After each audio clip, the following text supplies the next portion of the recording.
أعوذ بالله من الشيطان الرجيم بسم الله الرحمن الرحيم الحمد لله الذي جعل الحمد مفتاحا لذكره وسببا للمزيد من فضله ودليلا على آلائه وعظمته ثم الصلاة والسلام على عبده وأمين وحيه وخاتم رسله سيدنا ومولانا بالقاسم محمد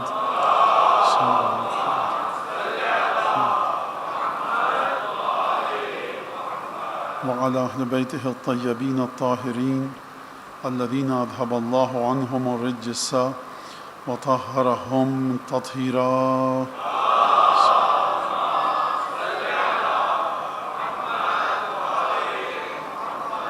واللعن الدائم على أعدائهم أجمعين.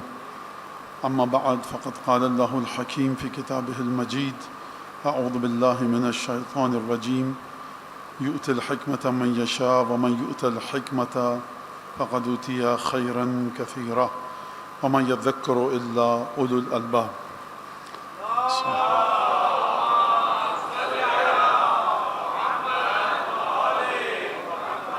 عزیزان گرامی، سید الشہداء کی صفات اور سید الشہداء کی حقیقت، جس حقیقت تک ہم پہنچ سکتے ہیں اپنی بساط کے مطابق، اپنی طاقت کے مطابق، اور جو اس میں فضائل سید الشہداء کی شخصیت میں موجود ہیں، وہ آپ کے سامنے بیان کرنے کی میں کوشش کر رہا ہوں. اور اس بات کو میں نے جوڑا قرآنی آیات کی مدد سے کہ جہاں پر حضرت ابراہیم علیہ السلام کی حکمت پر گفتگو پروردگار عالم نے فرمائی. اور کل نہ جانے ایک گفتگو ہوئی تو اس میں میرے ایک نہایت محترم، نہایت موقر سننے والے کا ایک سوال میرے پاس آیا. سب سے پہلے تو اب میں نہیں جانتا وہ کون صاحب ہیں، لیکن ان کا شکریہ کہ توجہ کی انہوں نے سنا اور ایک سوال یا اعتراض پیش کیا کہ استدلال یہاں پر واقعات سے ہو رہا ہے، قرآنی آیات سے نہیں ہو رہا. دیکھیے، آپ کی خدمت میں عرض کروں، ایک دفعہ جب ہم نے حضرت ابراہیم والی تمام آیات پڑھ لیں، سورہ والصافات کی بھی، اور وہ آیات کے جہاں پر پروردگار عالم مقام حضرت ابراہیم کو بتا رہا ہے، اور ہم نے قرآن کی مدد سے ثابت کر دیا وَمِن ذُرِّيَّتِي، تو ایک دفعہ یہ بات طے ہو گئی کہ جو کچھ ہونا ہے وہ حضرت ابراہیم کی نسل میں ہوگا. اب اس کے بعد جو واقعات پڑھے جا رہے ہیں وہ اس نسل ابراہیم کو ڈھونڈنے کے لیے پڑھے جا رہے ہیں کہ تاریخ کے اوراق میں وہ شخصیت کہاں پر ملے گی کہ جس کے وجود میں نور ابراہیم کا کمال ہے، وہ شخصیت کہاں پر ملے گی کہ جس کے وجود میں تمام انبیاء کی وراثت اپنے مرحلہ کمال پر پہنچی. تو جب قرآنی آیات کو آپ جہان خارج میں لا کر افراد پر منطبق کرتے ہیں اور مختلف افراد پر اپلائی کرتے ہیں، یا قرآنی آیات نے جن معیارات کو، پیمانوں کو، مقیاسات کو، مقاییس کو، کرائٹیریاز کو، اسکیل کو، جن کریڈنشلز کو قرآنی آیات نے پیش کیا ہے، ان کو آپ ڈھونڈیں گے تو حدیثوں کی مدد سے. تو یہ مرحلہ جس کے بعد آپ قرآن پر گفتگو کرنے کے بعد حدیث کی طرف آتے ہیں، اور حدیث پر گفتگو کرنے کے بعد آپ واقعات کی طرف آتے ہیں. اور کل کی جو گفتگو تھی وہ سید الشہداء، سبط اصغر اور سبط اکبر حضرت ابی محمد حسن بن علی الزکی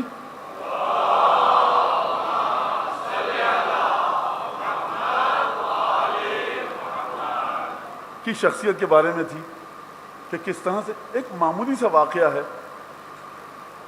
اس منبر کا آپ جانتے ہیں کہ مطلب اور مقصد کیا ہے، ہدف کیا ہے؟ دو مقصد ہیں اس منبر کے. جب آپ یہاں سے اٹھیں تو ہر شخص اپنی معرفت کی سطح اور مبلغ علمی کے لحاظ سے سیر اور سیراب ہو کر اٹھے، اور جب گھر جائے تو اس کا عقیدہ بہتر مرحلے پر آ چکا ہو، عمل کی ایک لگن ہو، اور یہ ولایت کا پیغام آگے تک جاتا رہے. آپ کا میرے ساتھ بڑا اچھا رشتہ ہے، تعلق ہے. اب مختلف سوالات مولانا اس پر گفتگو کریں، اس پر گفتگو کریں. مقرر کی جانب جب توجہ بڑھتی ہے سننے والوں کی، اور سننے والے بڑی محبت اور احترام کے ساتھ مقرر کی بات سنتے ہیں، تو مقرر کے لیے مشکل کھڑی ہو جاتی ہے کہ وہ اپنے سے محبت کرنے والے جو احترام کر رہے ہیں سید الشہداء کی خاطر، آپ کسی بھی مقرر کا احترام کریں تو آپ کے سوالات کا جوابات دینا بہرحال ذمہ داری بنتی ہے. اب اور نا اس پر گفتگو کیجیے اس پر گفتگو کیجیے، تو نہیں ہو سکتا یہ کہ میں تمام چیزوں پر گفتگو کروں. بہت اگر آپ کو شوق ہے، تشنگی ہے، تو کوشچن آنسر سیشن رکھیے، اس میں مولانا 15-20 سوالات ہوں گے، 2 گھنٹے کے لیے آ جائے، میں حاضر خدمت ہوں. ایک اشارہ کروں جو کہ ایک بات آئی، اور اس پر جواب تو میں کیا دوں گا. دیکھیے مولانا، آپ جس نظر سے یزید کو دیکھتے ہیں، امام حسین اس نظر سے یزید کو نہیں دیکھتے. لہٰذا عزاداران امام حسین آج کے بچوں کی اصطلاح میں سیم پیج پر ہیں ہی نہیں مولا حسین کے ساتھ، اور آج کے عزادار کی ذہنیت مولا حسین کی ذہنیت سے ٹکراتی ہے. اب مجھے بتائیں میرے نوجوان بچے کہ اگر آج کے عزادار کی ذہنیت مولا حسین کی ذہنیت سے ٹکرائے تو خاک ہے ایسی عزاداری پر اور بیکار ہے ایسی نماز. جب آپ کی ذہنیت مولا حسین سے لا کیا حسین کیا کہ آپ ماتم کرتے رہیے، آپ کی روح اور ذہن اور فکر اور عقل اور شعور اور ادراک جب مولا حسین سے ٹکراؤ کی حالت میں ہے تو کچھ فائدہ نہیں ہے. اچھا کیسے ٹکراتی ہے مولانا؟ وہ ایسے ٹکراتی ہے کہ امام حسین جب یزید کے بارے میں نکتہ چینی، تنقید اور اعتراض فرما رہے ہیں تو کہہ رہے ہیں یزید جو ہے فلاں فلاں فلاں کام کرتا ہے. میں ان کاموں کے نام لینا نہیں چاہتا، وقت ضائع ہوگا. تو امام حسین اعتراض کر رہے ہیں کہ یزید یہ کام کرتا ہے اس لیے میں یزید سے مخالفت کر رہا ہوں، اور آپ ہیں کہ 1400 برس سے پیٹے جا رہے ہیں، یزید نے امام حسین کو قتل کیا، یزید نے امام حسین کو قتل کیا. تو آپ یزید پر جب اعتراض کرتے ہیں تو یہ تو ایک قتل حسین بھی ہو گیا، لیکن جو اصل میں امام حسین نے بات کی تھی آپ اس کا ذکر کیجئے. تو دیکھیے یہ بات اس سے کہیں گری ہوئی اور اوچھی ہے کہ میں پہلے اشرے میں اس کا جواب دوں، لیکن سن لیجئے. اب آپ، کائنات میں ہر گناہ سے بڑھ کر، تمام گناہوں سے بڑھ کر ایک ہی گناہ ہے، وہ ہے امام معصوم یا رسول کو قتل کرنا. اور کائنات میں اس واجب سے بڑا کوئی واجب نہیں ہے کہ رسول کی جان کو بچانا. کائنات میں اس سے بڑھ کر کوئی واجب نہیں ہے کہ امام کی جان کو بچانا. امام حسین علیہ السلام جو گفتگو فرما رہے ہیں کہ یزید میں یہ برائیاں ہیں، وہ اس مجمع کو مخاطب کر رہے ہیں کہ جو امام حسین کو ایک مولانا کی طرح سمجھتا ہے. تم مجھے ایک عالم سمجھتے ہو، دیکھو یزید یہ کرتا ہے، اب تو میرے ساتھ آ جاؤ. لیکن جو مجمع امام حسین کو اشہد انک کنت نورا فی الاصلاب الشامخہ کے مرحلے پر سمجھتا ہے، مولا کی اس سے گفتگو دوسری ہے. اور مومنین کو اتنی دور لے جایا گیا ہے فضائل سید الشہداء اور معصومین کے سلسلے میں کہ بڑے دور سے اب کام کرنا ہوگا، زحمت کرنی ہوگی. یہاں تک آپ بات سمجھ گئے؟ اچھا، ہم امام حسین کے ساتھ سیم پیج پر نہیں ہیں. ہماری عقل امام حسین کے ساتھ ٹکراتی ہے، نعوذ باللہ. ہمارا ذوق ٹکرا رہا ہے، کیونکہ ہم یزید کو کہہ رہے ہیں کہ اس نے امام حسین کو مارا. امام حسین تو اپنے قتل کا ذکر ہی نہیں کر رہے. امام حسین کہہ رہے ہیں یزید فلاں فلاں حرام کام کرتا ہے. لہٰذا آپ اپنے نوحوں میں یہ مت کہیے کہ یزید نے امام حسین کو مار دیا، مولا قتل ہو گئے. آپ بھی انہی اخلاقی برائیوں کی طرف اشارہ کیجئے جن کی طرف امام حسین نے اشارہ کیا. تو سرکار دیکھیے، امام حسین کے قتل کے بعد آئیے آپ کے چھٹے امام نے کس چیز کو بنیاد بنا کر یزید کی طرف اشارہ کیا. 8ویں امام نے کیا کہا؟ ریان ابن شبیب جب پہلی محرم کو آیا، 8ویں امام نے 8 جملے ارشاد فرمائے. اس میں کہیں پر بھی یہ بات نہیں بیان کی کہ یزید میں یہ گناہ تھے. جتنی باتیں تھیں، جتنی گفتگو تھی، وہ سب کا سب یہ تھی کہ ہم کو، ہمارے جد کو قتل کیا گیا. کامل الزیارات، آپ جائیے، جا کر گوگل آج ہر ایک کے پاس ہے، سافٹ ویئر آج ہر ایک کے پاس ہیں.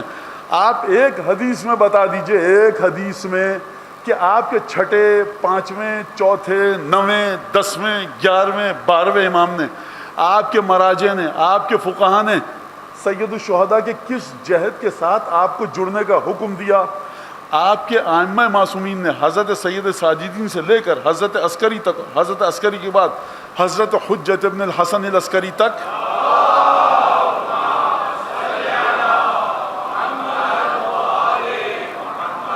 جو آپ کو حکم دیا، من ذکر عندہ مصابنا. اب دیکھیے میں کیا کروں، بچوں کے سوال ہیں، ورنہ اس کا میرے موضوع سے کوئی تعلق نہیں ہے. جناب زینب سے سیکھیے. آپ جناب زینب اشارہ کر ہی نہیں رہی ہیں ان چیزوں کی طرف جو آج کے نوجوان بچے سوال کر رہے ہیں.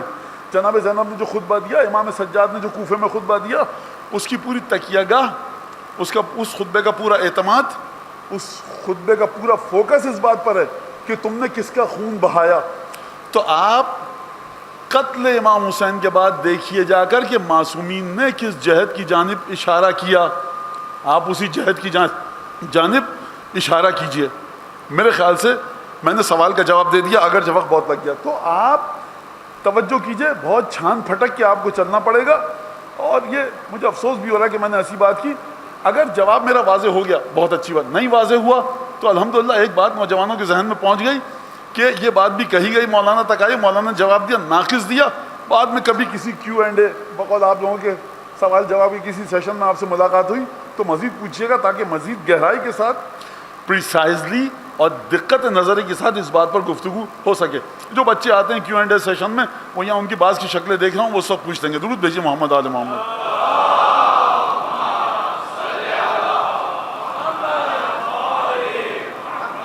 تو ہم حکمت سید الشہداء پر گفتگو ہو رہی تھی کہ سید الشہداء کی حکمت کیسی ہے، اور کل میں نے ایک اشارہ کیا تھا آپ کے سامنے، وہ اس بات کی جانب اشارہ تھا کہ محبت اہل بیت، اب اس اشارے کو ذرا تفصیل کے ساتھ آپ کے سامنے پیش کروں۔ محبت اہل بیت اتنی گہرائی کے ساتھ رسول خدا نے سمجھائی تھی، محبت اہل بیت قرآن نے اتنی وضاحت کے ساتھ سمجھائی تھی کہ یہ اب ایک دینی مسئلے سے نکل کر مسلمانوں کے مزاج میں داخل ہو چکا تھا۔ میں آپ کو ایک مثال دیتا ہوں۔ کچھ خواتین ہیں جن کو پردے کا مسئلہ پتہ ہے، کچھ خواتین جن کو پردے کا مسئلہ جن کے لیے واضح نہیں ہے۔ میں بے پردہ نہیں کہہ سکتا کیونکہ فقہا نہیں کہہ رہے ان کو پردے کا مسئلہ نہیں پتہ، پردہ اس باریکی کے ساتھ وہ نہیں کرتی۔ ہمارے معاشرے میں ایک تعداد ہے خواتین کی، جیسے ہی اذان ہوتی ہے وہ سر پہ دوپٹہ ڈال لیتی ہیں۔ یہ کیا ہے؟ یہ ایک اذان کا احترام ہے۔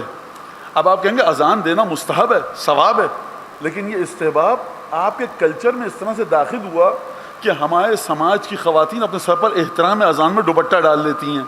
وہ خاتون جو پردہ نہ بھی کرتی ہو، احترام اذان میں سر پر دوپٹہ ڈالتی ہے، یہ ثقافت میں داخل ہو چکا ہے۔ خوب غور فرمائیے گا، ثقافت مسلمین میں داخل ہو چکا ہے۔ امام رضا علیہ السلام جب نیشاپور میں آئے تو نیشاپور مکتب تشیع کا ماننے والا نہیں ہے، 12 امامی نہیں ہے امام رضا کے دور میں، لیکن اس کے باوجود کئی ہزار راوی آئے امام رضا سے کہ یبن رسول اللہ ایک روایت ہم کو بتا کر جائیے۔ امام رضا کی ولادت ہوئی ہے 148 ہجری میں، رسول خدا دنیا سے چلے گئے 10 ہجری میں۔ رسول خدا کی وفات اور شہادت کے 138 ایئرز کے بعد ایک ایسا شخص آ رہا ہے نیشاپور میں کہ جس نے رسول خدا کو دیکھا ہی نہیں۔ وہ لوگ موجود ہیں جنہوں نے رسول خدا کے شاگردوں کو دیکھا ہے، وہ کیوں روایت کا مطالبہ کر رہے ہیں امام رضا سے؟ علی ابن موسیٰ رضا نے تو رسول خدا کو دیکھا ہی نہیں۔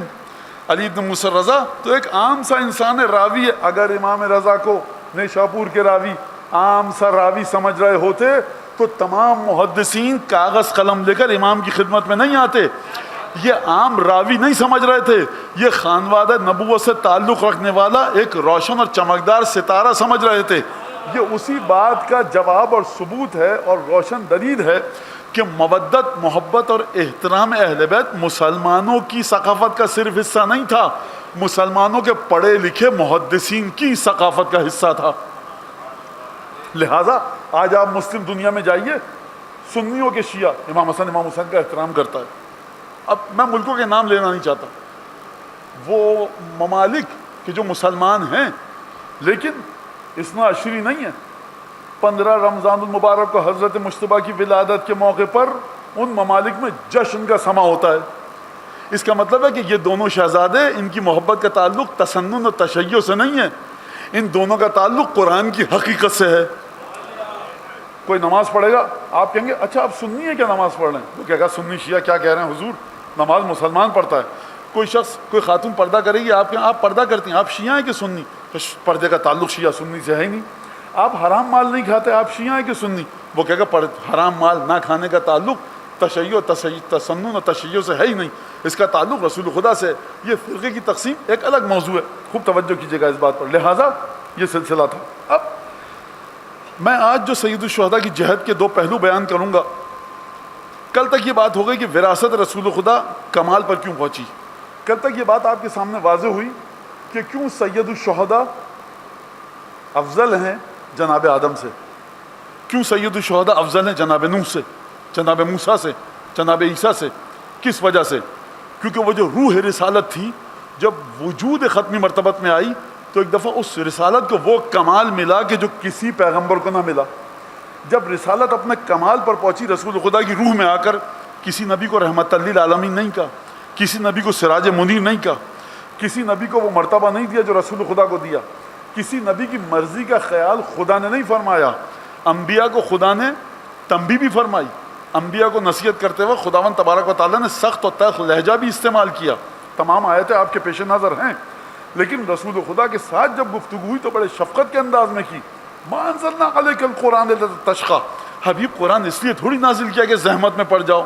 قم اللیل الا قلیلا، حبیب عبادت کرتے ہو تو کرو لیکن دیکھو تھوڑا سا آرام بھی کر لیا کرو. وہ خدا جو کہہ رہا ہے کہ فاذکروا اللہ، اللہ کا ذکر کثرت سے کرو. سورہ جمعہ لعلکم تفلحون تمام انبیاء سے کہہ رہا ہے کہ عبادت کرو، لیکن حبیب خدا سے کہہ رہا ہے تھوڑا سا آرام بھی کر لیا کرو. یہ کیا ہوا؟ وہ خدا جو حبیب سے کہہ رہا ہے تھوڑا سا آرام بھی کر لیا کرو، جب ایک دفعہ اس خدا نے اس رسول پر ایک تحفہ بھیجا. کس رسول پر کس خدا نے تحفہ بھیجا؟ وہ خدا جو اپنے حبیب سے کہہ رہا ہے حبیب نماز پڑھتے ہو، عبادت کر، تھوڑا سا آرام بھی کر لیا کرو، مشقت میں کیوں ڈال لو، اتنی عبادتیں مت، کم عبادتیں کرو. اسی خدا کا لب و لہجہ بدل گیا جب اس خدا نے کہا انا اعطیناک الکوثر، اب جو ہم نے تمہیں کوثر دی ہے، اب دیکھو فصل لربک وانحر، حبیب اب اپنے خدا کے لیے مزید نمازیں پڑھو. تو اب آپ مجھے بتائیے کہ وہ کون سا تحفہ تھا؟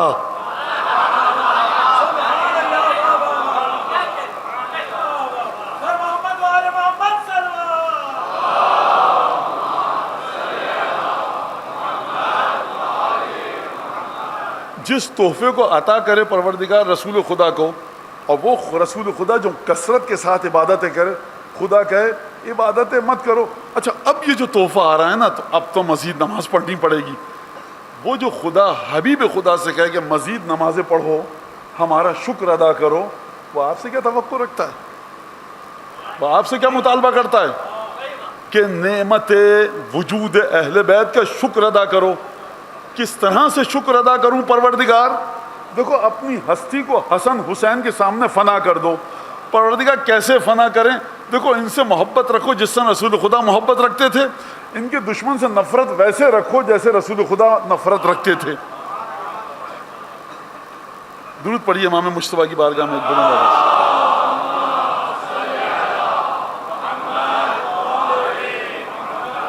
اب میں ایک موضوع میں داخل ہو رہا ہوں، حکمت اہل بیت. دیکھیے ایک دفعہ آپ اپنے مراجع سے فقہا سے سنتے ہیں جو کچھ اہل بیت کے پاس ہے، جو کچھ اہل بیت کے پاس ہے. بچے کہتے ہیں مولانا تھیوری آف ریلیٹیوٹی تو اہل بیت نے نہیں بتائی، مولانا کووڈ-19 کا وائرس کا ویکسینیشن تو اہل بیت نے نہیں بتایا. دیکھیے علوم انسانی دو طرح پر مشتمل ہیں.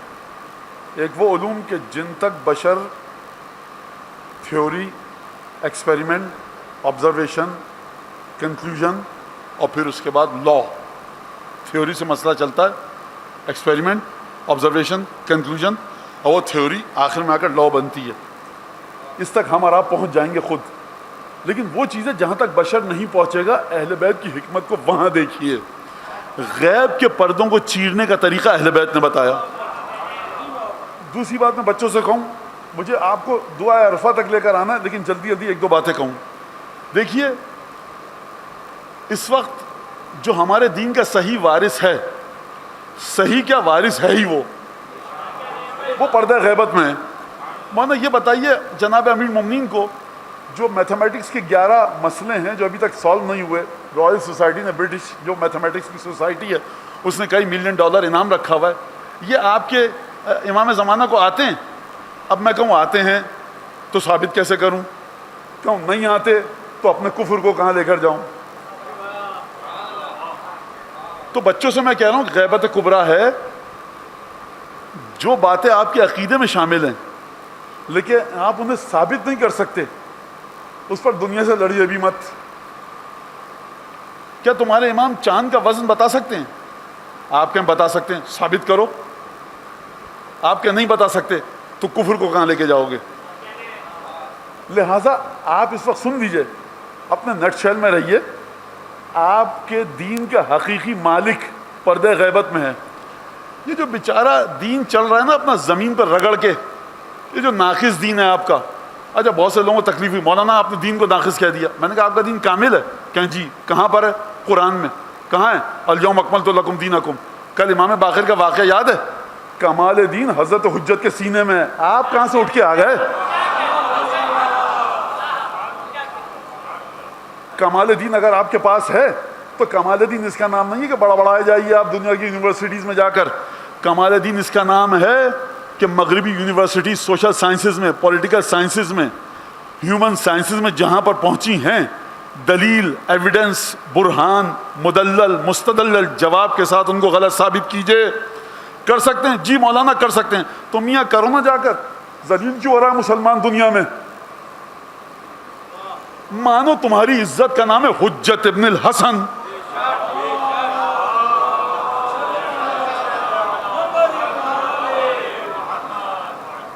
یہ زیادہ آپ مولانا صاحبان کے ادھر ادھر کے دعووں میں مت آئیے. مسلمان ذلیل ہوگا، خوب ذلیل ہوگا، غیبت خوب ظہور سے پہلے خوب ذلیل ہوگا مسلمان. ہے کیا آپ کے پاس دینے کے لیے دنیا کو؟ بتائیے ذرا. دیکھیے پڑھے لکھے انداز میں بات کیجئے. جب ماتم کر رہے ہیں تو یا حسین کہہ کے ماتم کیجئے، لیکن جب دلیل پوچھی جا رہی ہے تو قرآن اور حدیث سے دلیل لائیے. ایسا سمجھ لیجیے اس بات کو. جس چیز کا امام نے آپ کو اختیار نہیں دیا، امام کی نالین میں جس نے پیر ڈالا منہ کے بل جہنم میں جائے گا. جس نے امام کی آبا کو اپنے دوش پر ڈالنے کی کوشش کی منہ کے بل جہنم میں جائے گا. لہٰذا آپ کا دین کامل ہے. کس کے وجود کے صدقے میں؟ انی تارکم فیکم الثقلین، کتاب اللہ و عطرتی. نوجوان بچے، کم سن بچوں کے لیے ایک انجن پہ جہاز اڑے گا، کہیں تو ٹکرائے گا. یہ دو انجن دیے تھے پروردگار عالم کے رسول نے، قرآن، ثقلین. ان دو کے ذریعے، ان دو پروں کے ذریعے دین پرواز کرے گا. جب تک نہیں ہے ثقلین میں سے آپ کے پاس وجود امام نہیں ہے، آپ کیا کریں گے؟ لہذا اب حکمت سید الشہداء پہ آئیے. سید الشہداء کی حکمت دعائے عرفہ. اور اہل بیت نے یقین کیجئے کہ میں جس تیزی کے ساتھ گزروں گا یہاں سے، مجھے خود افسوس ہے، اور میں جب آنے سے پہلے مطالعہ کر رہا تھا تو میں سوچ رہا تھا کہ کس طرح سے گفتگو کروں. سید الشہداء کی دعائے عرفہ کو دیکھیے آپ. جب عرفے کے دن سید الشہداء نے دعا کا آغاز کیا، الحمدللہ الذی لیس لقضائہ دافع ولا لعطائہ مانع، فطر اجناس البدائع وهو الجواد الواسع واتقنا بحکمتہ صنع الصانع. حمد اس خدا کی کہ جس کے اٹل فیصلوں کو کوئی ٹال نہیں سکتا، اور جو دینے پر آ جائے تو کوئی اس کی عطا کو روک نہیں سکتا. مولانا علم عرفان کسی کو آتا ہے آج کل؟ بھائی وہ ایک صاحب گزرے ہیں مجھ سے کسی نے، میں نے کہا ایک صاحب گزرے ہیں ان کا نام جعفر صادق تھا. کیا مطلب مولانا؟ کیا مطلب؟ میں نے کہا آپ کے چھٹے امام تھے.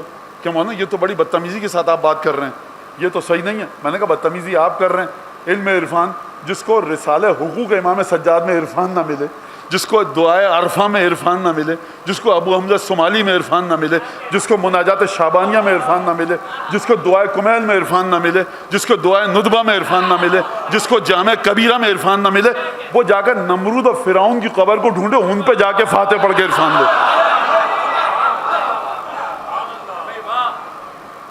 لہذا عرفان سید الشہداء شروع کہاں سے کر رہے ہیں؟ تم خدا کو مانتے ہو کہ نہیں مانتے؟ عرفان کی پہلی بنیاد توکل ہے. الحمدللہ الذی لیس لقضائہ دافع ولا لعطائہ مانع فطر اجناس البدائع. وہ جب دینے پر آئے تو اس کے دینے کو کوئی روک نہیں سکتا، اور جب اٹل فیصلہ کر لے تو اس کے فیصلوں کو پلٹا نہیں سکتا. فطر اجناس البدائع. فطرہ کہتے ہیں عدم کے پردے کو چیر کر بغیر کسی مادہ اولیہ کے، مشکل لفظ ہے، بغیر کسی خام مال کے، مشکل لفظ ہے، بغیر کسی را میٹیریل کے. آپ کو چاہیے کھانا بنانے کے لیے گوشت اور دال اور چاول، تب جا کر بچوں کے لیے کہہ رہا ہوں بریانی پکے گی. خداوند تبارک و تعالیٰ اشارہ کرے گا، جو طعام چاہیے موجود ہوگا. فطر اجناس البدائع، جو چیز عالم غیب میں، عالم میں. سید الشہداء، یہ میں سید الشہداء کے آگے دست سوال دراز کر کے ایک حقیر ترین عزاداری کا خادم تو نہیں کہوں گا، بدتمیزی ہے، مطلب اپنے آپ کو خادموں کے دائرے میں داخل کرنا چاہتا ہوں زبردستی. وہ سمجھ لیں سید الشہداء کم از کم. اور مصائب پڑھنے کا تو ثواب یقیناً ملتا ہے. اس کے ثواب کے صدقے میں سید الشہداء سے مدد مانگوں گا کہ آپ کے ذہنوں میں بات واضح ہو کہ دعائے عرفہ سید الشہداء کی عرفان عملی اور نظری کا وہ نمونہ ہے کہ دنیا اس کی مثال نہیں لا سکتی. فطرہ عدم کے پردے کو چیر کر عدم سے معدوم اشیاء کو وجود میں لاتا ہے. تو مولانا یہ کام تو ہماری والدہ بھی کرتی ہیں.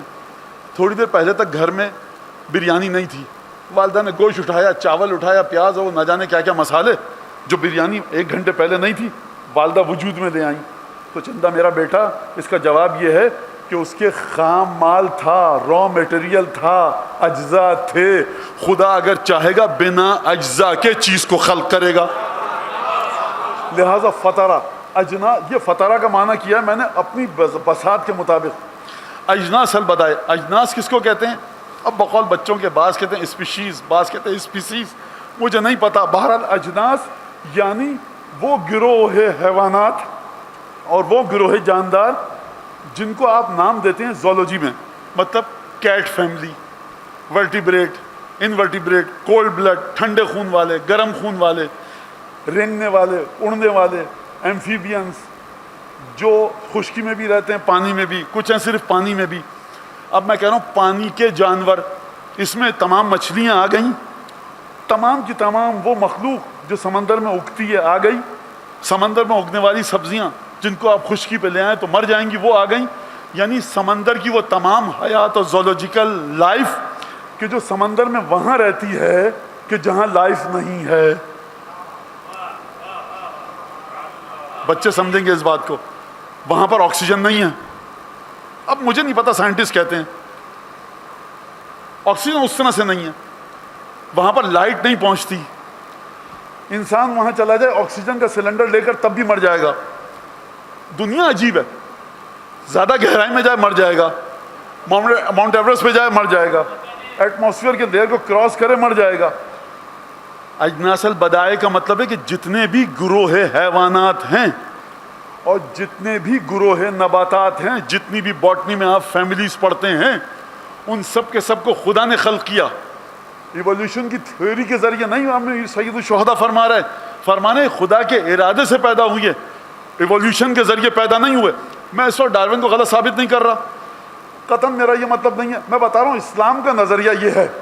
سید الشہداء کی نگاہ عمیق کہاں تک ہے آپ دیکھیے. 1400 برس پہلے سید الشہداء فرما رہے اجناس البدائع یعنی جنس الاجناس, ہر وہ چیز میں نے بتا دیا, vertebrate, invertebrate, amphibians, reptiles, mammals, cold blood, warm blood, یہ بچے مجھ سے بہتر جانتے ہیں. ان تمام کو خدا نے خلق کیا. اجناس البدائع, بدائع کسے کہتے ہیں؟ وہ مخلوق اگر خدا خلق نہ کرتا یہ وجود میں نہ آتی, اور اس طرح سے خدا نے خلق کیا کہ اس سے پہلے اس کی مثال نہیں ملتی تھی. وہو الجواد الواسع, اور وہی خدا ہے جو سخی ہے اور ہر چیز کو پھیلاتا رہتا ہے. مولا یبن رسول اللہ, اس کا معنی کیا ہے؟ یعنی دیکھو خدا سخی ہے, تم جو مانگو گے دے گا, وسعت اس کے وجود میں ہے, جتنا مانگو گے دے گا. جازی کل سانع ورائش کل قانع, ہر وہ انسان جو عمل کر رہا ہے خدا اس کو مجازات دے گا, اس کو جزا دے گا. جو عمل کرو, مسلمان کو نہیں دے گا, صرف کافر کو نہیں دے گا, حتیٰ وہ جو ملحد ہے, جو خدا کو نہیں مانتا, کچھ نیکیاں ایسی ہیں وہ بھی کرے گا. مولا سید الشہداء جازی کل سانع, ہر وہ شخص کہ جو نیک عمل کر رہا ہے خدا اس کو جزائے خیر دے گا. مولانا یہ کیا کہہ دیا آپ نے, کافر کو کیسے جزائے خیر دے گا؟ یہ بھی اولاد سیدہ سے پوچھو. چھٹے امام نے فرمایا من تتبع عورات الناس ینکشف یا یکشف عورات بیتہ, جو شخص بھی کافر ہے یا مسلمان, شیعہ ہو کہ سنی, دیوبندی ہو کہ بریلوی, ملحد و دہریہ ہو, ایتھیسٹ ہو یا نہیں ہو, جو شخص بھی دوسروں کے گھر کے عیبوں کو کریت کریت کر ڈھونڈنا چاہے گا, خود بخود اس کے گھر کے عیوب لوگوں کے سامنے پھیل جائیں گے. ہے کوئی اخلاقی حکم اس سے بڑا؟ مانا ہمارے پڑوس میں تو کافر رہتا ہے, عیسائی ہے, ہندو ہے, اس کے گھر کی خواتین کے بارے میں ہم ذرا اپنی محفل میں ذکر کرتے ہیں, بڑا لطف آتا ہے اس کے بارے میں, اس کے گھر کے عیوب کو کھولتے ہوئے. کافر ہے.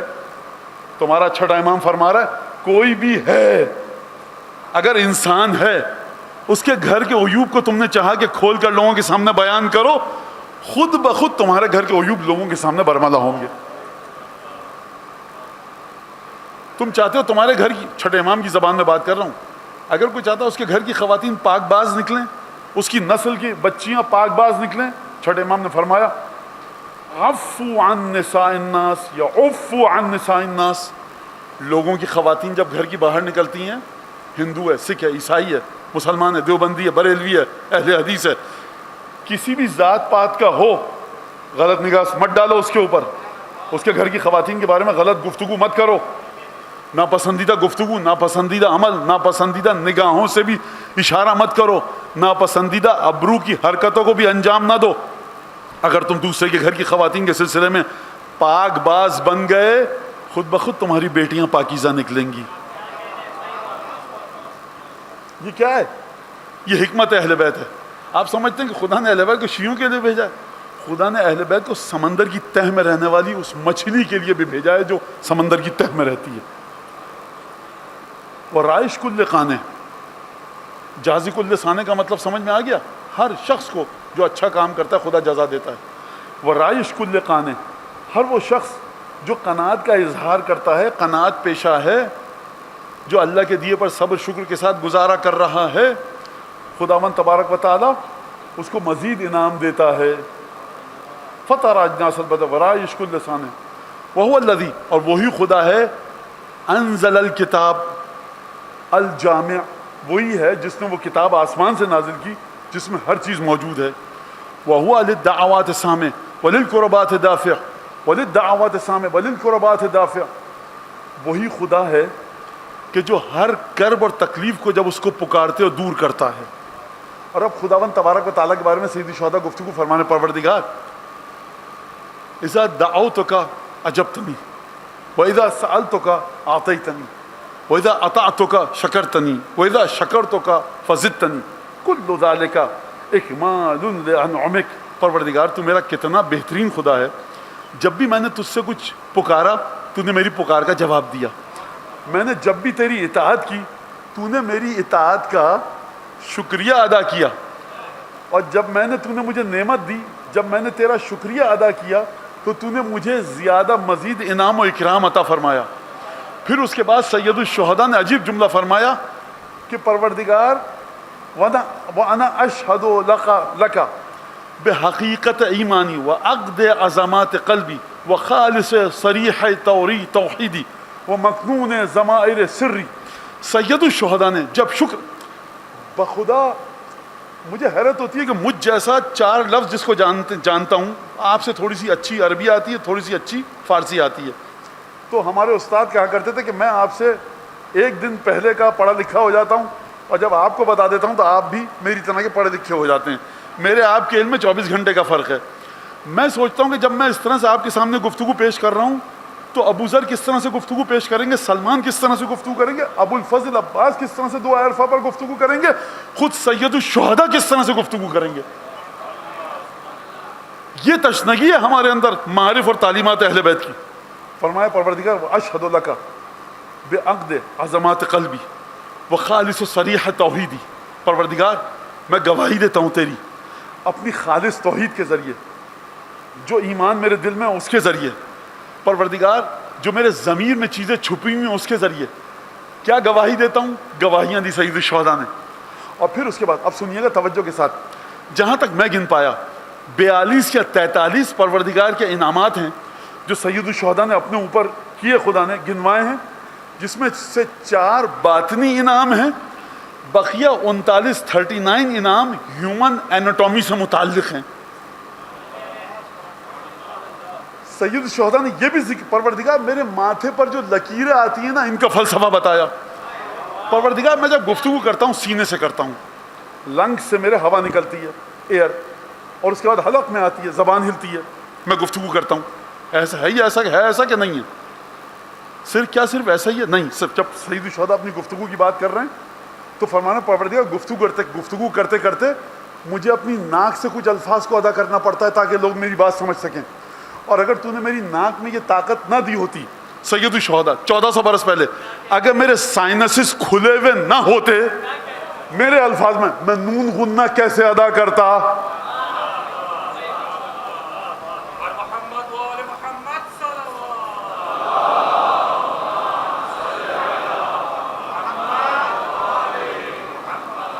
حفظتنی فی المہد طفلا صبیا وکفلتنی، پروردگار تو نے مجھے جھولے میں اس وقت بچایا کہ جب میں ایک چھوٹا سا بچہ تھا. وکفلتنی امہات الرواحم، اور پروردگار تو نے ان ماؤں کو میری پرورش کا ذمہ دار بنایا کہ جو مجھ پر رحم کرتی تھیں. میں کہوں گا سید الشہداء آپ کی ماں تو ایک ہیں، یہ ماؤں کا کہاں سے ذکر آ گیا؟ تو شاید سید الشہداء کہیں تم نے زیادت وارث میں نہیں پڑھا، کنت نورا فی الاصلاب الشامخہ والارحام المطہرہ، نور کی صورت میں ہم جناب آمنہ کے وجود میں تھے، ظاہری صورت میں سیدہ کی آغوش میں آئے. وَرَزَقْتَنِي مِنَ الْغَذَاءِ لَبَنًا مَرِيًّا، اور پروردگار تو نے میری غذا کو شیر خارگی کے جب ایام میں تھا تو بہترین شیر مادر کے ذریعے میری پرورش فرمائی. اور اس کے بعد سید الشہداء فرماتے ہیں پروردگار حتی استحللت ناطقا بالکلام، پروردگار جب میں نے گفتگو شروع کی، اب اس کے بعد سید الشہداء میں نے عرض کیا 41 یا 42 کے قریب خدا کی نعمتیں گنوائی ہیں سید الشہداء نے، جس میں سے 4 روحانی، معنوی، ایمانی نعمتیں جن کا تعلق تقوی سے ہے، ایمان سے ہے، اور 39 کے قریب نعمتیں ایسی ہیں جو ہیومن ایناٹومی سے ہیں. اور پھر اس کے بعد سید الشہداء نے فرمایا پروردگار ان لو حاولت واجتہدت مد الاحقاب والآثار لو امرتها ان اعد شکر واحدۃ من انعمک لو امرتها، پروردگار یہ میری اتنی نعمتیں ہیں جو تو نے میں گنوا رہا ہوں کہ اگر تو مجھے ہمیشہ زندہ رکھ، تو مجھے ہمیشہ زندہ رکھ، اگر میں زندہ اتنا رہ جاؤں اور میں یہ کوشش کروں، یہ کام کروں کہ مسلسل قیامت تک کے لیے میں تیرا شکر ادا کرتا رہوں ان نعمتوں کا، جو قلیل سی نعمتیں سید الشہداء نے گنوائیں، یہ جو قلیل سی نعمتوں کا تیری شکریہ ادا کرتا رہوں پروردگار مستطعت الا، پروردگار یہ میں نہیں کر سکتا کہ تیری نعمتوں کا شکریہ ادا کروں. کیوں نہیں کر سکتا؟ سید الشہداء نے وہی گفتگو فرمائی جو سید الشہداء کے بیٹے سید ساجدین نے گفتگو فرمائی، الا بمنک الموجب علی شکرا جدیدا وثناء تعرفا عتیدا، پروردگار اگر تو مجھے 10 ارب سال بھی زندہ رکھ، 10 خرب سال بھی زندہ رکھ، اور آخری لمحے تک تیرا شکر ادا کروں، تو جب بھی میں تیرا شکر ادا کروں گا پچھلی نعمتوں کا یہ شکر مجھ پر واجب کرے گا کہ ایک نیا شکر کروں، کیونکہ تو نے اس شکر کو انجام دینے کے لیے میری زبان کو طاقت دی.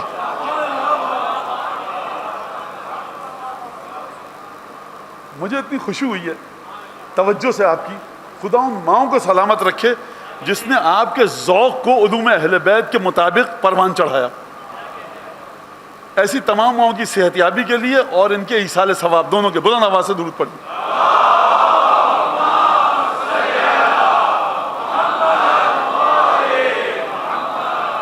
اب میں ایک جملہ اور کہوں، اس جملے کو سید الشہداء کا جملہ ہے، سمجھانے کے لیے تمہید باندھوں.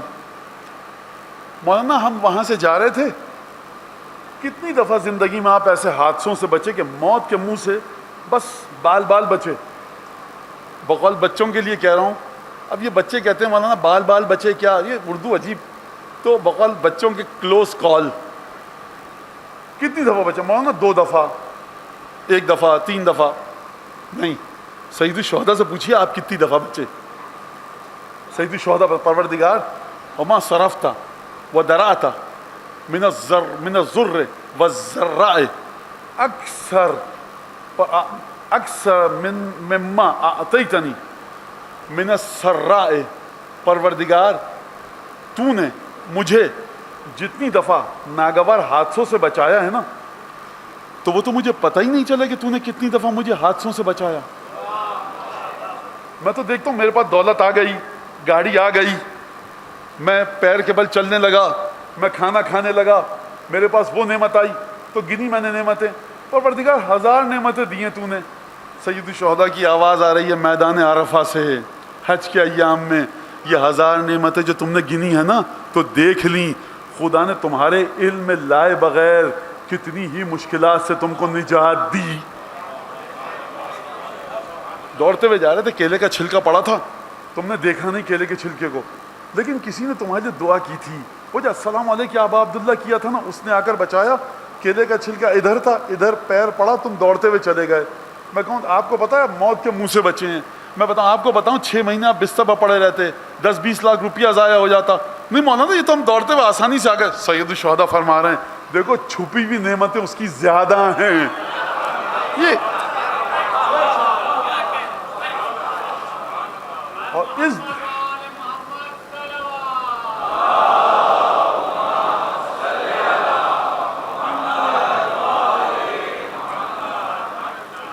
اب وقت گزر رہا ہے یہاں تک بس. اس کے بعد سید الشہداء نے جو رسولوں کا ادب سکھایا اور قرآن مجید کا ادب سکھایا، یہ ایک الگ گفتگو ہے. اب یہ حکمت کون سی ہے؟ یہ سید الشہداء گفتگو کر رہے ہیں خدا سے. دیکھ ہی نہیں رہے کسی کو میدان عرفات میں دائیں بائیں کون کھڑا ہے. البتہ اصحاب تھے موجود، آپ جا کے مفاتی کی روایت میں پڑھیے گا. اور کیا صاحب کیا دعائے عرفہ. اور عجیب ہے واقعاً یہ اہل بیت کی وہ عزت ہے جو اہل بیت نے اپنے صدقے سے ہم تک پہنچائی. جب دنیا والے کشکول لے کر مارے مارے پھر رہے ہو نا، کوئی دعا ہے آپ کہیں کون سی دعا چاہیے؟ شب جمعہ کی، صبح جمعہ کی، عید فطر کی، عید قرباں کی، عرفے کے عصر کی، 15 رجب کی، کون سی متبرک ساعت کی دعا چاہیے؟ آپ کے پاس کہاں سے آئی؟ آپ تو نہ بنو عباس والے نہ بنو امیہ والے، دیکھو ہم ہیں بنو ہاشم والے.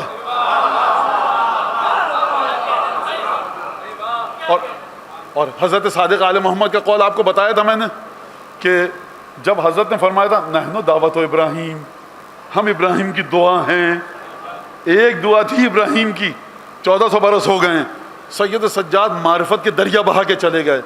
عرفان پڑھنا ہے جا کر صحیفہ سجادیہ پڑھو، دعائے کمیل پڑھو. امام کی معرفت حاصل کرنی ہے جا کر دعائے ندبہ پڑھو. صلوات کی حقیقت سمجھنی ہے، اللہم یا اجود من اعطی و یا خیر من سئل و یا ارحم من استرحم، اللہم صلی علی محمد و آلہ فی الاولین و صلی علی محمد و آلہ فی الاخرین و صلی علی محمد و آلہ فی الملأ الاعلی و صلی علی محمد و آلہ فی المرسلین. جا کر دیکھو کہ آل محمد غیب کے پہلے پردے ملائکہ، دوسرا پردہ مرسلین ملائکہ مقربین. حقیقت صلوات عرفان کی بڑی اہم سیڑھی. آل محمد غیب کے تمام پردوں کو چیر کر عالم قدس میں مقام عندیت ربوبی میں ہیں. جو تم درود بھیجتے ہو نا، یہ معمولی سی عبادت براہ راست عالم غیب سے متصل کرتی ہے.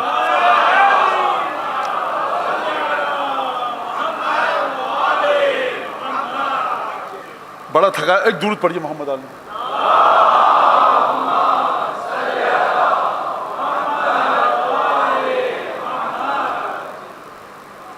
اب یہ ایک حکمت تھی کہ جو آپ جیسے مومنین کے لیے تھی. اب مجھ جیسے کم پڑھے لکھے کے لیے وہ واقعہ سنا رہا ہوں. اب یہ حکمت کون؟ دیکھیے بچوں کے لیے ایکس ایکسس اور وائی ایکسس پہ جہاں تک آپ جائیں گے سید الشہداء کے پاس حکمت ہے. وائی ایکسس پہ جہاں تک جائیں گے انفینٹی تک سید الشہداء کے پاس حکمت ہے. اور جہاں تک جاؤ گے حسین ابن علی کے پاس حکمت ہے. ایک عرب آیا، اب آئیے ذرا واقعہ حکمت زمینی. مدینے میں آیا، اس نے کہا کہ دیکھو میں عرب ہوں اور آ کر گفتگو کر رہا ہوں اور مجھے فصاحت و بلاغت کا مالک ہے کوئی مدینے میں؟ کہا کہ یہ 2 نوجوان یہاں کھڑے ہیں، ان کے پاس چلے جاؤ. عجیب، مدینے کے اندر عالم ہو کا کریم ہے، ان دونوں کے پاس جاؤ. علم چاہیے، ان کے پاس جاؤ. بھائی مدینے میں کوئی کام کا آدمی بچا بھی کہ نہیں بچا؟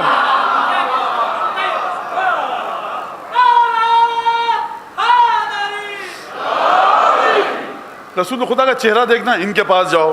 رسول کی نورانیت چاہیے، ان کے پاس جاؤ. مطلب خیر کیا ہے؟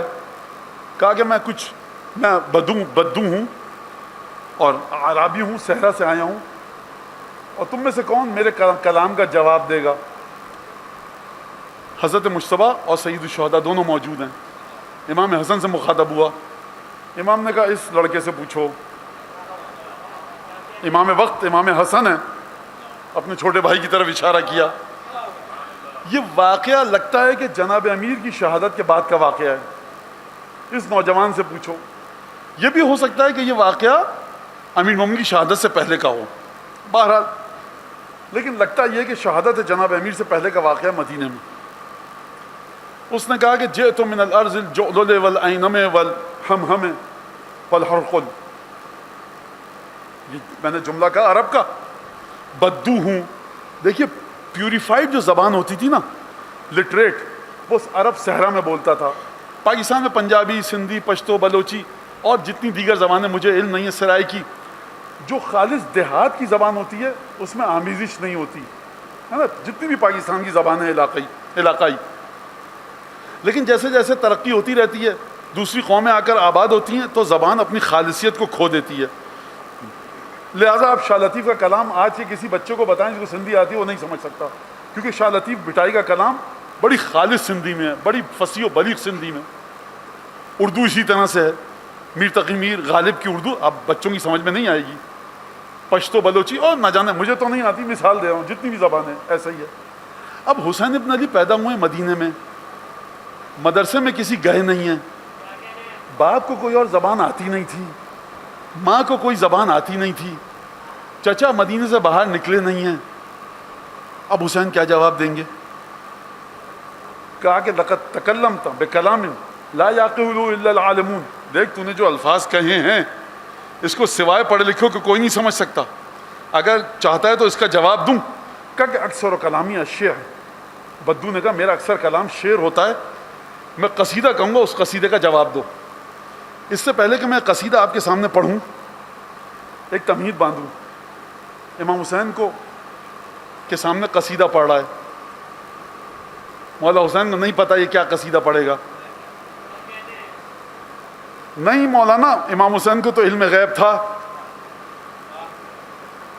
تو آپ چاہتے تھے کہ امام حسین کو اچھا شاعر نہ مانے، آپ نے کہا امام حسین کو تو غیب سے علم تھا، عالم غیب مان لیا۔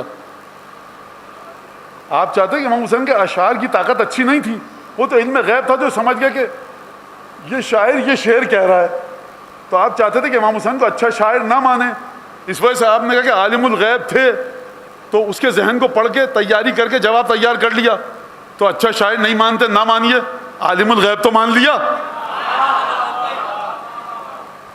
لیکن میں آپ کی خدمت میں یہ بتا دوں کہ ائمہ کا یہ وتیرہ نہیں تھا کہ ہمیشہ اپنے علم غیب کو استعمال کریں، یہ سن لیجیے بات کو، نہیں استعمال کرتے تھے، ایک عام آدمی کی طرح رہتے تھے۔ طاقت ہونا الگ بات ہے، طاقت نہ ہونا الگ بات ہے، طاقت ہو کر استعمال نہ کرنا الگ بات ہے۔ خوب غور سے سننے بچے۔ وہ آیا اور اس نے کہا، امام نے کہا کہ پڑھو جو قصیدہ پڑھنا۔ ایک صلوات پڑھ دیجیے محمد علیہ وسلم۔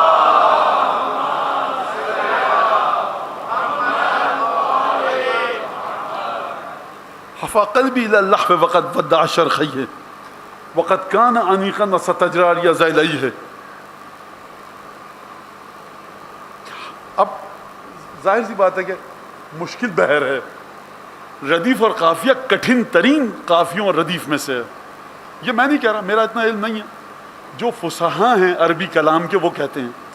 یہ میں کہاں سے پڑھا ہوں؟ یہ پڑھا ہوں مطالب السعول، محمد ابن طلحہ گنجی شافعی، شافعی مذہب کے عالم ہیں۔ جب عرب آ رہا ہے، اب امام حسین سے مقابلہ کر رہا ہے، تمہارا علم اتنا ہے کہ تم میرے اشعار کا شعر کے ذریعے جواب دو۔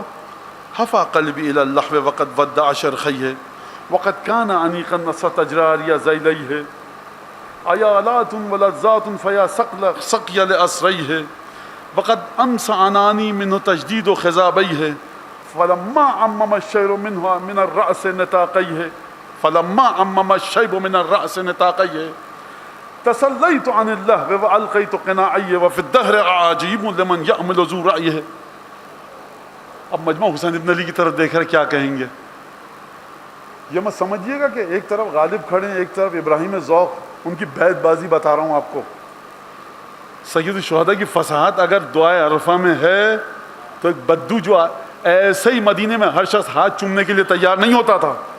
تلوار چلاتے ہو، ہم سے تلوار کا مقابلہ کر لو، تیر چلاتے ہو، ہم سے تیر کا مقابلہ کر لو، قصیدہ کہتے ہو، ہم سے قصیدے کا مقابلہ کر لو، عبادت کے اندر ہے، ہماری عبادتوں کو دیکھ لو، سمجھتے ہو کہ ستاروں کی چال کے ذریعے، آسمان کے ذریعے لوگوں کی قسمت کو سمجھتے ہو؟ ہم سے جس مرحلے پر آ کر ہم سے مقابلہ کرو گے ہم مقابلہ کریں گے. ہاں لیکن یاد رکھنا اپنے خاندانوں کی نجاست کو لے کر ہمارے پاس آؤ گے تو یہی ایک چیز ہے جو ہمارے پاس نہیں ہے.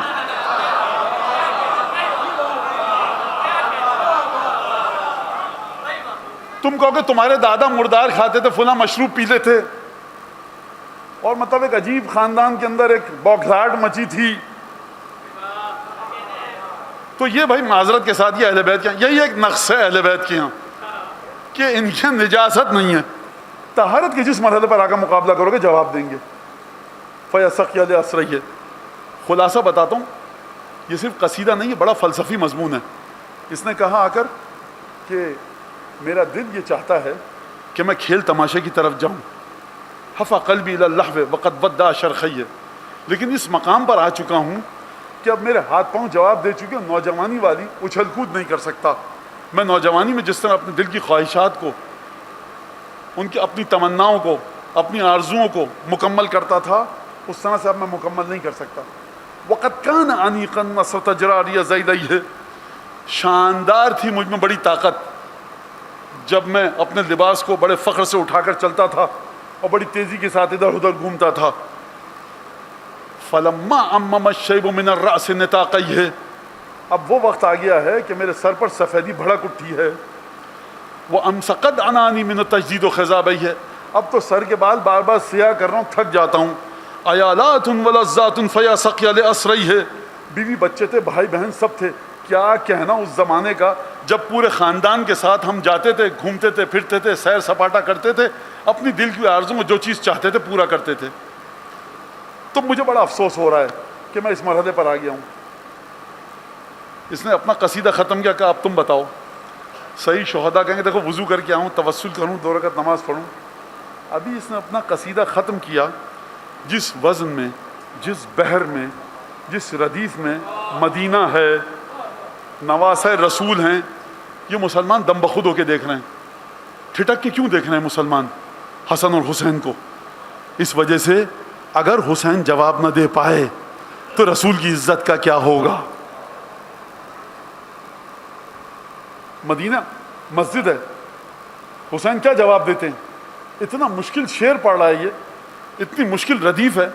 تو حسین ابن علی صرف اپنے علم کے جوہر، تجلیات علم، دعائے عرفہ میں موحدین، عارفین، متصوفہ، قطب، ابدال، ان کو نہیں بتا رہے کہ عرفان کے راستے کیسے طے ہوں گے، ظہور سے غیب تک کیسے جاؤ گے، بلکہ اگر عرب کے بدو ہو ہمارے سامنے آ کر قصیدہ پڑھ رہے ہو مشکل بحر میں، مشکل ردیف میں، مشکل قافیے میں، اس کا بھی جواب ایکسٹمپو فی البدی دینے کی طاقت رکھتے ہیں. ردیف قافیہ یاد ہے آپ کو؟ فَيَسَقْيَ لِأَسْرَيَّ فَلَمَّا عَمَّمَ الرَّأْسُ مِنَ الشَّيْبِ نِطَاقَيْهِ حَفَا قَلْبِي إِلَى اللَّهْوِ وَقَدْ وَدَّعَ شَرْقَيْهِ شَرْقَيْهِ نِطَاقَيْهِ خِضَابَيْهِ رَعْيَيْهِ. مشکل ردیف ہے، مشکل قافیہ ہے. ایک دفعہ امام حسین نے کہا اللہ اکبر، پروردگار رسول کی عزت بچا لے، میرے ذہن میں اتار دے. ادھر اس نے قصیدہ ختم کیا. سید الشہداء نے فرمایا فما رسم شجانی قد محت آیات رسمہ. اسی ردیف میں، اسی بحر میں فرمایا تو بڑا ناراض ہے، غمگین ہے کہ طاقت چلی گئی تیرے اندر جوانی کے سیر سپاٹے اور لہو لعب کی. مجھے کبھی غمگین نہیں کیا اس گھر کے تباہ ہو جانے نے کہ جو گھر تباہ ہو گیا ہو. صفور درجت ذیلن فی بوغاء قاعیہ. وہ مرد اور خواتین جو اپنی ردائیں، اپنی ابائیں لے کر گھومتے تھے شاندار. اور بوغا کا مطلب کیا ہے، قاعیہ کا مطلب کیا ہے، صفور کا مطلب کیا ہے، درجت ذیلین کا مطلب کیا ہے؟ سید الشہداء قربان جاؤں، بشری حکمت آپ کی یہ ہے تو روحانی حکمت کیا ہوگی؟ یعنی صفور درجت ذیلن فی بوغاء قاعیہ حفوف حرجف تطرع علی تلبید ثوبیہ.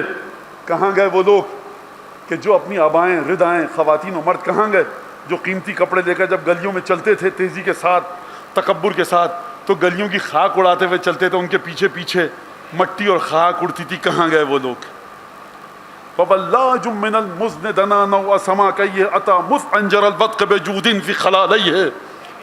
کیا کہنے رسول کے بیٹے کی حکمت کے، کیا گفتگو. میں کس طرح سے ایک ایک لفظ کے معنی بتاؤں آپ کو کہ کہاں سید الشہداء لے گئے. وقت عجیب جملہ، فقط جلل برقہ فلا ضم لبرقیہ وقد اغرق ارعد رعدہ فلا ضم لرعدیہ وامس دارسا قفرا لبینونۃ اہلیہ. سید الشہداء فرما رہے ہیں کہ دیکھو مجھے غم نہیں ہے اس چیز کا کہ کبھی کوئی جوان و بوڑھا ہو جائے، کسی کا گھر برباد ہو گیا، کچھ ہو گیا. دنیا ایسا ہی ہے، کبھی بادل آتے ہیں کبھی بادل جاتے ہیں، بارش ہوتی ہے کبھی بارش نہیں ہوتی ہے. دنیا ہے، دنیا کو فنا کی طرف جانا ہے. تمہارا فلسفیانہ مکتب فکر یہ کہتا ہے کہ چیزیں تھیں ختم ہو گئیں فنا ہو گئیں، تم پریشان ہو غمگین ہو. ہم یہ کہتے ہیں کہ دنیا بنائی ہی خالق نے اس لیے کہ فنا کے ایک مرحلے تک پہنچے. اور سید الشہداء نے تمام اقدار و تہذیب بتا دی. واہ واہ کی جگہ میرے لیے نہیں، سید الشہداء کے لیے اب آئے گی. عربی کھڑا تھا، بڑا تن کے آیا تھا، دیکھو ہمارے پاس کلام عرب ہے. ایک مولا سید الشہداء کی درود بھیجیے ذرا.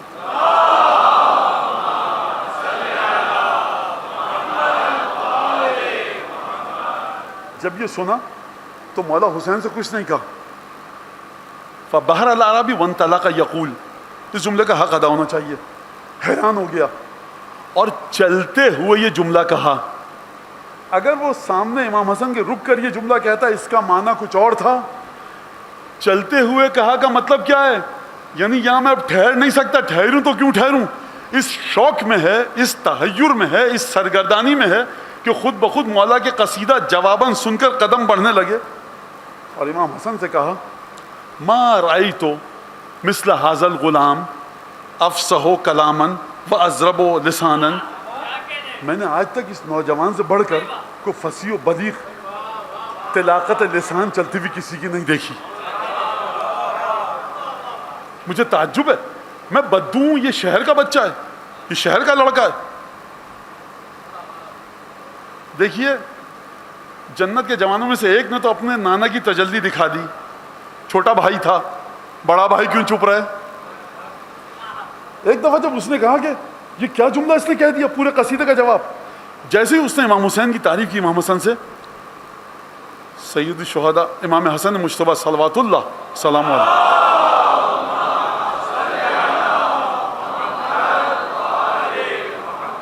وہ حیران کیوں ہو رہا ہے، یہ لڑکا آیا کہاں سے؟ امام حسن نے بتایا یہ لڑکا آیا کہاں سے. فرمایا کہ غلام کرم الرحمن بالتطہیر جدیہ. آپ سمجھے کہ نہیں سمجھے؟ وہی ردیف، وہی قافیہ. غلام کرم الرحمن بالتطہیر جدیہ کساہ القمر القمقام من نور ثنائہ ولو عدت تمہم لففنا عن عدادیہ وقد ارسنت من شعری وعرست. عجیب جملہ ہے، عروضی ہے. فرمایا تم حیران ہو رہے ہو اس کے اوپر. غلام، یہ لڑکا وہ ہے کہ کرم الرحمن بالتطہیر جدیہ. یہ وہ لڑکا ہے جس کے آباء و اجداد کو، جس کے نانا رسول خدا کو اور جس کے باپ علی مرتضیٰ کو کرم الرحمن بالتطہیر جدیہ، اس کے دونوں بزرگوں کو، علی اور رسول خدا کو، پروردگار عالم نے تطہیر کا انعام دیا ہے. غلام کرم الرحمن بالتطہیر جدیہ کساہ القمر القمقام من نور ثنائہ. جو دو چاند ہیں نا بڑے بزرگ، ان دونوں نے اپنا نور اس کو دیا ہے. یہ کون سے دو چاند ہیں؟ یہ کون سے دو چاند ہیں؟ روایات کو رکھ کر سمجھ میں آتا ہے. ایک چاند ہے جناب امیر المومنین، دوسرے چاند سے مراد ہے وجود شخصیت حضرت صدیقہ کبریٰ جناب خاتون جنت صلوات اللہ وسلام علیہا.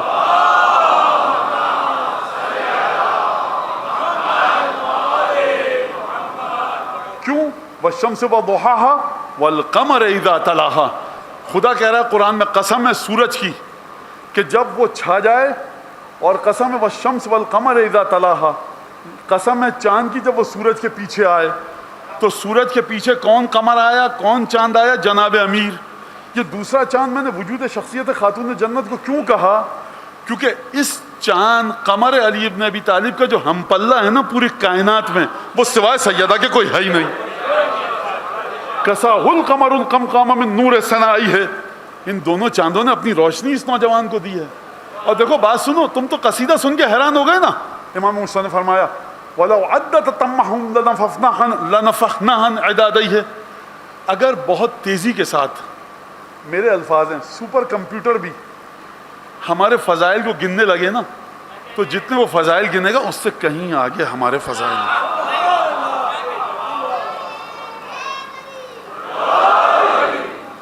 لہذا اس گھرانے کے بڑے بھی ایسے ہی ہیں، بچے بھی ایسے ہیں۔ جس شہزادے کی آج شہادت ہے وہ شہزادہ امام حسین کے یتیم بھائی کی یادگار ہے۔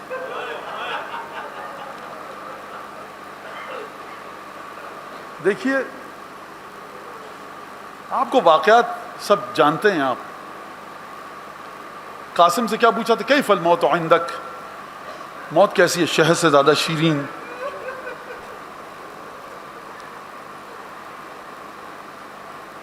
جب شب عاشور آئی، سید الشہداء نے چراغ گل کیا اور دوبارہ چراغ جلایا، تمام کے تمام اصحاب موجود تھے اپنی جگہ پر۔ اور بعض تاریخوں میں ملتا ہے کہ جب قاسم نے پوچھا، آپ علماء سے سنتے ہیں کہ چچا جان کیا شہید ہونے والوں میں میرا نام ہے؟ یہ طہارت جناب امام مجتبیٰ ہے۔ تو سید الشہداء نے آپ کیا سنتے ہیں جو آپ نے مقاتل میں سنا اور پڑھا ہے کہ مولا نے فرمایا کہ ہاں بیٹا، حتیٰ تمہارا بھائی علی اصغر بھی شہید ہوگا۔ قاسم کے لیے سوال تھا کہ علی اصغر کیسے شہید ہوں گے؟ یہ نادان معصوم یہ میدان جنگ میں کیسے جائے گا؟ ایک دفعہ جب انصار اور یار و یاور ساتھی شہید ہو گئے تو قاسم آئے اور آ کر اجازت لی۔ حسین نے وہ کام کیا جو کسی کے ساتھ نہ کیا، اے اعتناقہ، چچا بھتیجوں نے ایک دوسرے کو بھینچ کے گلے لگایا۔ وَبَكِيَ حَتَّى غُشِيَ عَلَيْهِمَا، یہاں تک کہ غش طاری ہو گیا۔ آپ جانتے ہیں مولا حسین کو غش کیوں آیا؟ خون کی قے کرتا ہوا بھائی یاد آیا، تابوت میں لگے ہوئے تیر یاد آئے، اور اگر آپ اس جملے پر توجہ کریں نا تو شاید مولا حسن کو وہ واقعہ یاد آیا ہو کہ جب مادر گرامی بھیا حسن کا ہاتھ پکڑ کے ایک تحریر لے کر گئی تھی، جب واپس آئی تھی نا تو سیدہ کی چادر مبارک پر گرد نہ تھی، لیکن جب واپس آئی تو چادر گرد سے اٹی ہوئی تھی۔ یہ سیدہ کے وہ مسائل میں سوائے حسن مجتبیٰ کے کسی نے نہیں دیکھے۔ یہ جو آج آپ گریہ کریں گے نا، ان تمام آنسوؤں کے ثواب کو ہدیہ کیجئے آقا حسن مجتبیٰ کی بارگاہ میں، کہ یہ آقا حسن آپ کے 13 سالہ یتیم بچے پر گریہ کر رہے ہیں۔ راوی کہتا فخرج من الخیام غلام لم یبلغ الحلم، خیمے سے اب وہ بچہ نکلا کہ جو ابھی بالغ نہیں ہوا تھا۔ اس کا مطلب سمجھتے ہیں مسیں نہیں بھیگی تھی، قاسم کی ریش مبارک پوری طرح نمودار نہیں ہوئی تھی۔ اجازت لی، قاسم ذوالجناح کی طرف بڑھے، فانقطع شسع نعلیہ، قاسم آگے جب بڑھے تو قاسم کے جوتے کا تسمہ پارا ہو گیا۔ فاراد ان یربطھا، قاسم نے جھک کے چاہا کہ جوتے کے تسمے کو باندھیں۔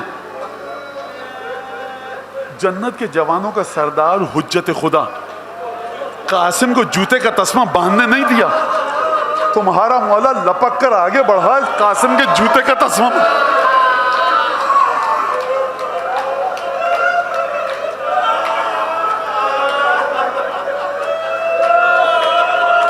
میدان جنگ میں گئے،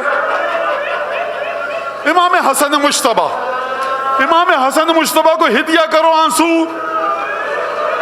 آج کی مجلس ہدیہ ہے امام مجتبیٰ کی بارگاہ میں۔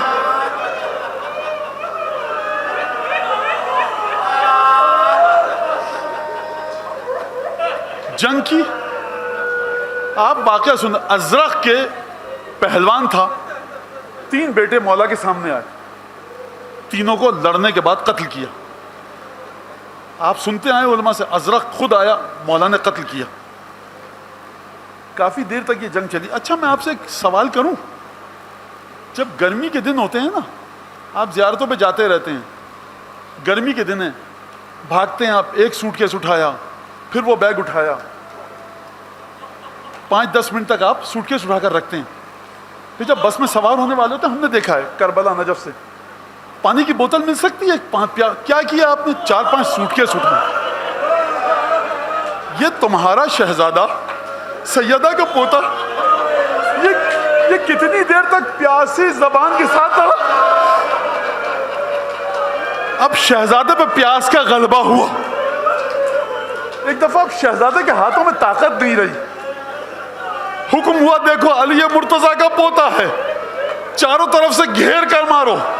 تیر چلے، نیزے آئے، تلواریں چلی، قاسم گھوڑے پر سنبھل نہ سکے، گھوڑے سے زمین پر آئے. اپنے شہزادے کی مظلومیت کو سمجھو. جو شہید گھوڑے سے زمین پر گرتا تھا السلام علیکم یا ابا عبداللہ کہتا تھا، واحد شہید ہے جو گھوڑے سے زمین پر گرا. اس نے جانتے ہو کیا آواز دی؟ چچا قاسم کی مدد کو آؤ. جیسے ہی چچا نے، بوڑھے چچا نے قاسم کی آواز سنی، فحملہ علی القوم کاللیث الغضبان، تلوار نکالی، بفرے ہوئے شیر کی طرح لشکر کو پیچھے دھکیلا. اب جو قاسم کی لاش پر آئے، بھتیجا مر چکا تھا. واللہ یعز علی عمک ان تدعوه فلا یجیبک فلا ینفعک واذا یجیبک فلا ینفعک. قاسم بیٹا، تو نے مشکل کشا کے بیٹے کو مدد کے لیے پکارا. مشکل کشا کا بیٹا جب آیا تو تیری مشکل حل نہ کر سکا. دشمن میرے بھتیجے کو ٹکڑے کر کے چلا گیا. میں کہوں گا مولا یہ قاسم کا لاشا دیکھا، برداشت نہ کر پائے. جب جنازہ خیمے میں جائے گا، جناب فرما اس نوجوان